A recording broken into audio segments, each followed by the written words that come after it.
Assalamualaikum warahmatullahi wabarakatuh. Di sini saya akan menjelaskan beberapa hal yang ada dalam praktikum perangkat keras. Yang pertama adalah pengenalan komponen-komponen personal computer atau PC. Yang pertama adalah keyboard yang berfungsi untuk memasukkan data atau teks dan angka ke dalam pengolah kata atau editor teks maupun program lainnya. Yang kedua ada motherboard yang berfungsi menyediakan tata letak terbaik karena semua komponen pemrosesan yang penting dari komputer tertanam di motherboard. Motherboard ini dikenal sebagai hub komponen.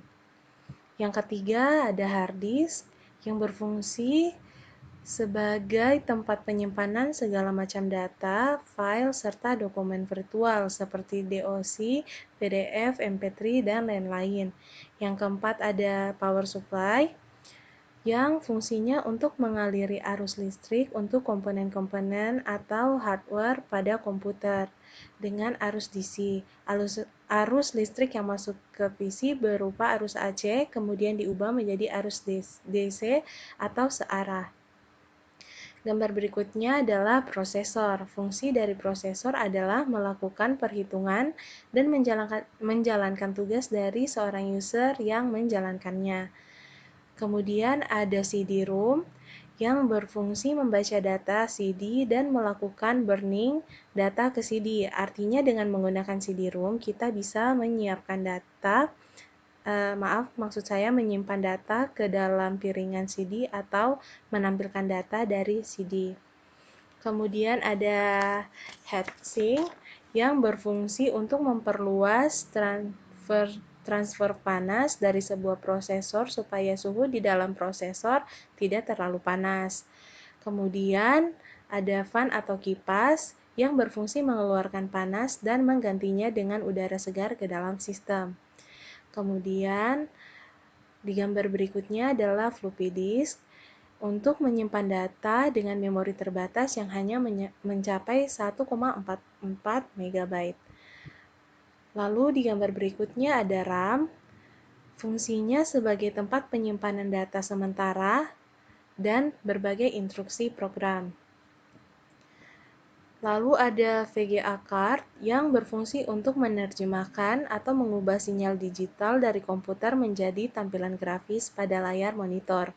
Kartu VGA atau VGA card juga berguna untuk menerjemahkan output komputer ke monitor.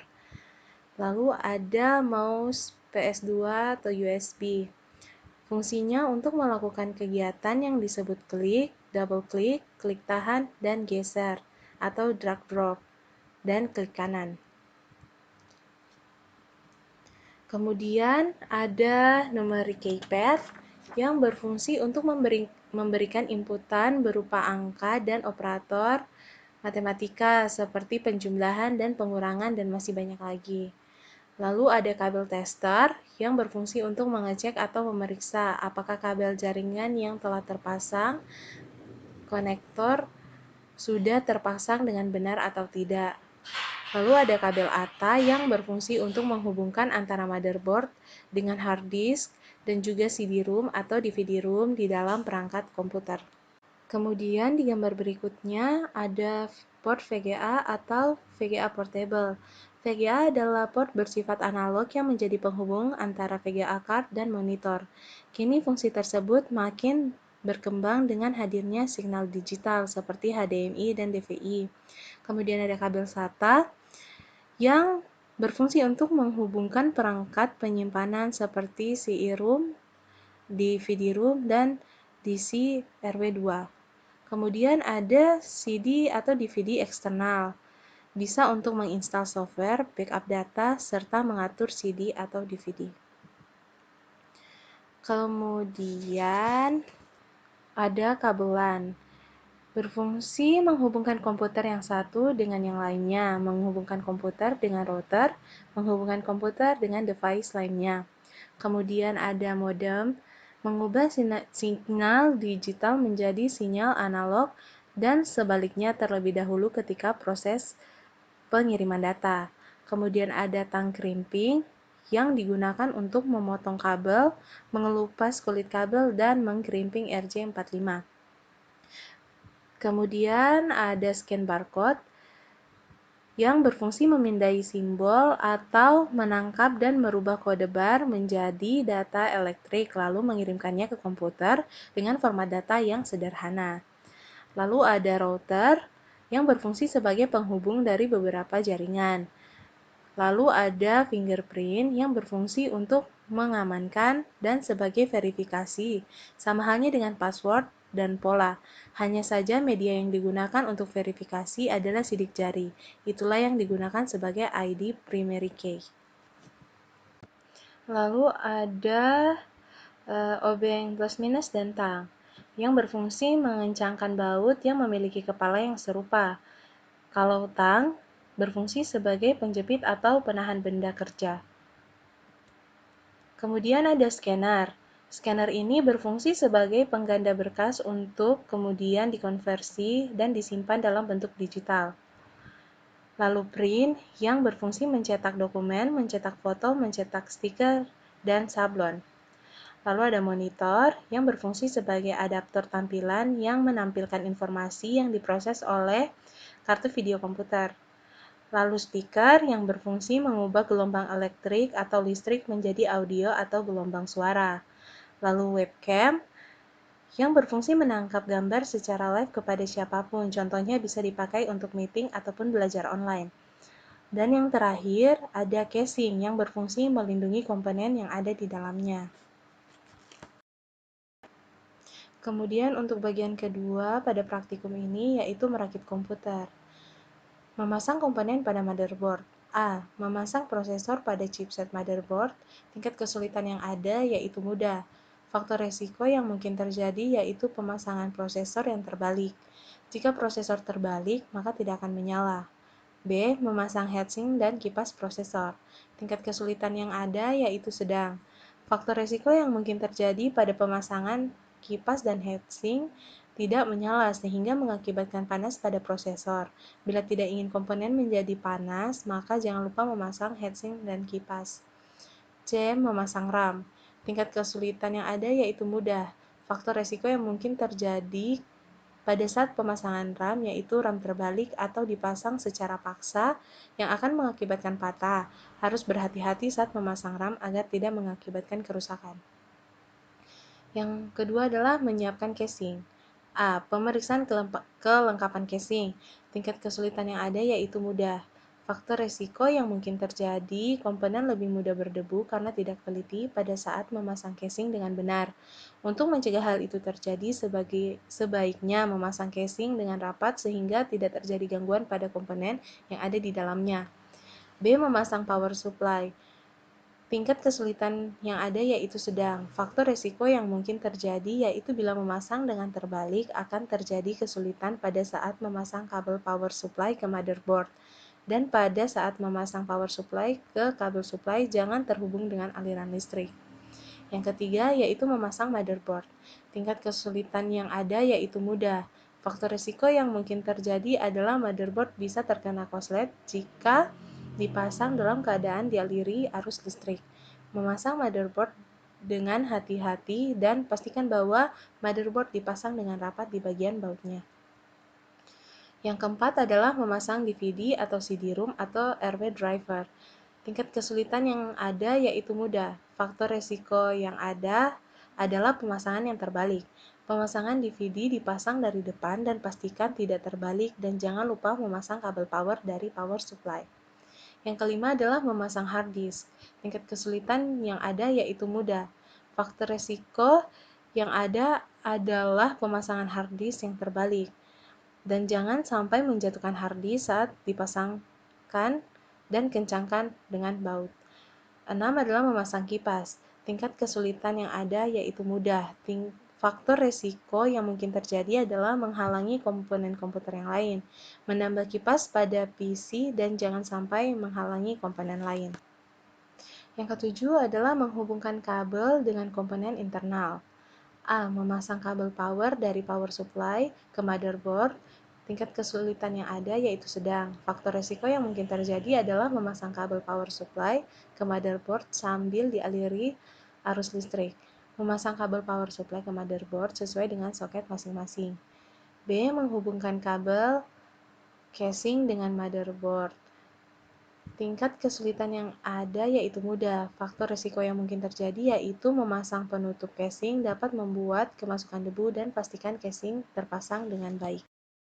Kemudian kita akan masuk pada penginstalan Windows 10. Berikut adalah tutorial cara install Windows 10. Pertama-tama pelajari dahulu sistem partisi Windows sebelumnya. Secara umum, sebuah laptop PC memiliki dua partisi hard disk yang biasa orang sebut drive C dan drive D. Perbedaan keduanya yaitu drive C biasanya merupakan partisi sistem dan drive D merupakan drive data. Namun kebanyakan orang selalu salah mengartikan drive C dan selalu meletakkan data di situ. Yang harus dilakukan pertama kali sebelum install Windows 10 adalah pastikan data kamu aman.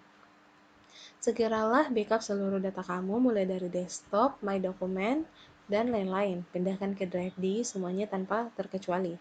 Untuk folder program files disarankan tidak perlu di backup semuanya.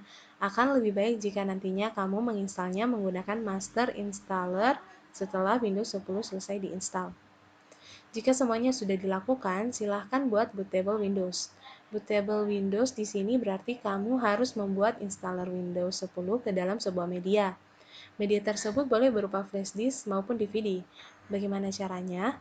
Pertama-tama siapkan dahulu drive-nya. Untuk flash disk, usahakan 4 GB ke atas dan untuk burning, usahakan ke DVD 4,7 GB. Jangan ke CD, karena size-nya hanya 700 MB. Di sini kita akan mempraktekkan dengan menggunakan flash disk. Colok flash disk kamu ke PC atau laptop, lalu jalankan software Rufus. Pilih drive flash disk kamu, lalu select juga file ISO Windows 10 yang telah kamu download. Kemudian pilih menu Start dan tunggu hingga selesai. Jika sudah, close Rufusnya dan jangan dicabut flash disknya. Silakan restart PC kamu, lalu jika sudah memulai start, tekan hotkey untuk masuk ke dalam sistem BIOS. Hotkey tersebut bisa kamu perhatikan di bagian pojok kanan bawah PC kamu. Apakah BIOS itu? Secara kasar bisa disimpulkan bahwa BIOS itu sejenis pengaturan awal sebelum kamu melakukan booting ke PC. Secara default, hotkey untuk memasuki BIOS adalah bermacam-macam, mulai dari F2, F4, F10, F8, dan F12, dan Del. Tergantung dari merek PC masing-masing.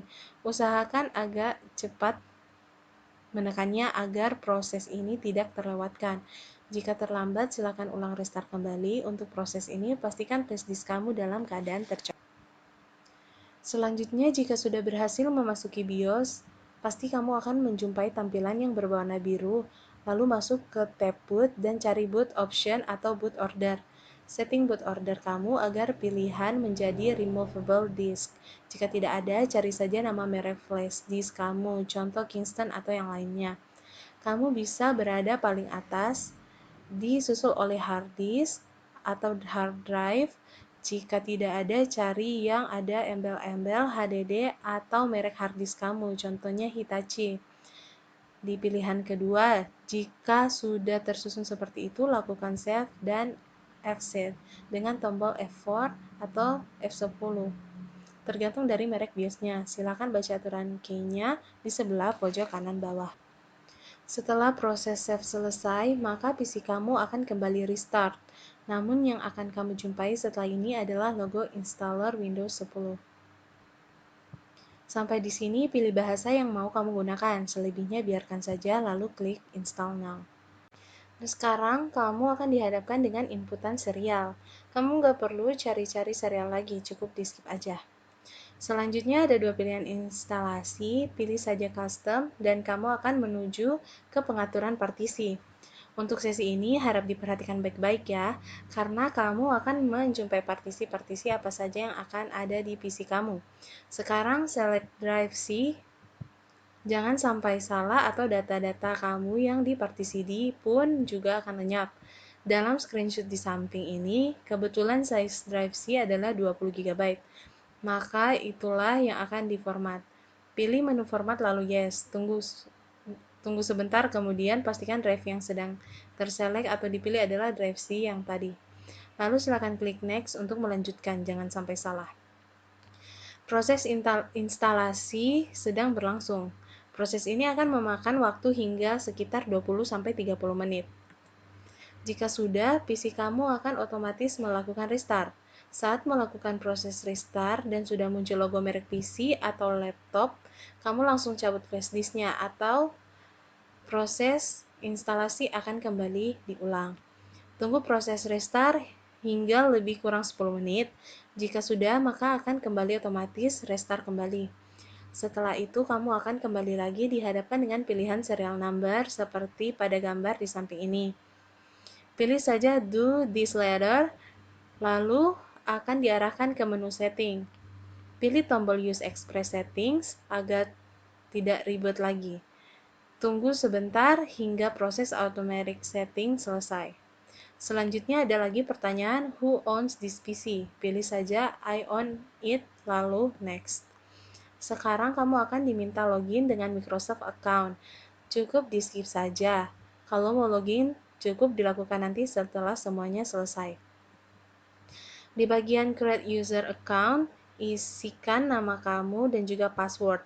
Jika tidak mau berpassword, cukup kosongkan saja lalu Next.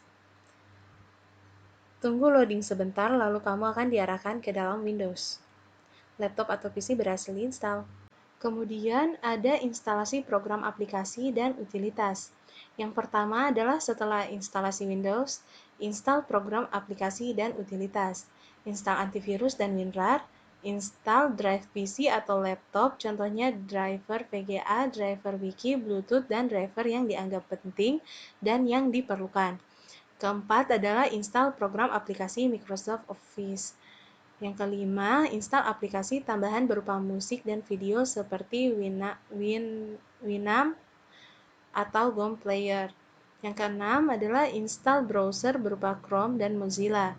Yang ketujuh adalah install aplikasi Windows dan Microsoft Office. Yang kedelapan adalah install Nitro PDF. Kesembilan, install aplikasi editing seperti Photoshop, Corel Draw sesuai kebutuhan. Dan yang terakhir adalah install Nero Express. Maintenance PC. Yang pertama ada backup data Anda agar data tidak hilang. Yang kedua, bersihkan debu dari komputer menggunakan obeng dan kuas, lalu beri pasta pada prosesor jika perlu. Yang ketiga, jalankan scan antivirus. Dan yang terakhir, bersihkan OS seperti membersihkan recycle bin, bisa menggunakan aplikasi ATF Cleaner. Lakukan update, caranya cek pada Windows Update. Dan yang terakhir adalah troubleshooting PC. Yang pertama adalah komputer menyala tapi tidak ada tampilan. Solusinya adalah cek memori RAM dengan cara cabut RAM lalu bersihkan pin atau kuningan RAM dengan menggunakan penghapus pensil lalu pasang kembali RAM dengan rapat. Yang kedua, prosesor overhead. Solusi adalah periksa port prosesor. Jika kering, ganti dengan yang baru. Yang ketiga adalah hard disk dan CD-ROM tidak terbaca. Solusinya, pastikan kabel power dan kabel data terpasang pada hard disk dan CD-ROM. Yang keempat adalah gagal booting. Solusinya adalah pastikan sistem operasi tidak korup. Jika terjadi korup, lakukan install ulang. Bunyi bip pada komputer. Bip satu kali menandakan kerusakan pada RAM tidak terpasang. Bip satu kali bip panjang dan dua kali bip pendek, terjadi masalah pada memori, dan bip yang terus-menerus menandakan kerusakan pada power supply. Itu tadi sedikit penjelasan dari saya. Maaf jika ada salah-salah kata. Sekian dan terima kasih.